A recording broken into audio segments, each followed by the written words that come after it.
Мицкоски очекува Европарламентот едногласно да го потврди македонскиот идентитет и јазик. Ги повика СДСМ и ЛДП да лобираат кај сестринските партии. Порача кој од европратениците ќе гласа против, тогаш е анти-ЕУ и анти-НАТО.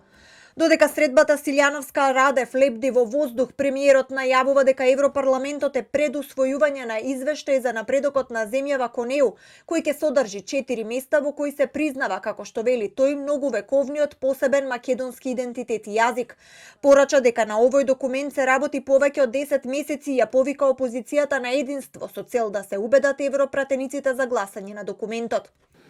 Очекувам европратениците едногласно да го усвојат овој извештај во кој што се потврдува посебниот многовековен македонски идентитет и посебниот македонски јазик.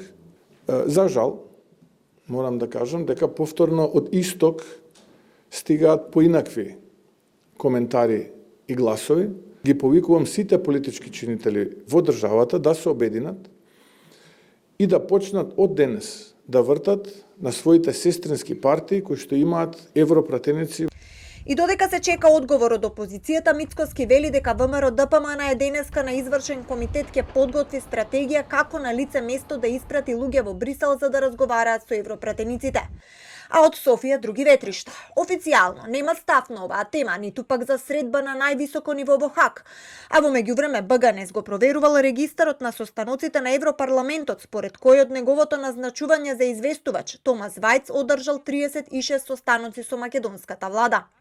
Томас Вајц неколку пати го одложуваше почетокот на преговорите за извештајот. Над 40 предлози за извештајот беа дадени од бугарските европратеници. На денот на почетокот на преговорите на покана на самитот Вајц, 15 пратеници од Северна Македонија одржаа состаноци во зградата на Европскиот парламент, а пред тоа на 12 мај исто да го стори министерот за европски прашања Орхан Муртезани.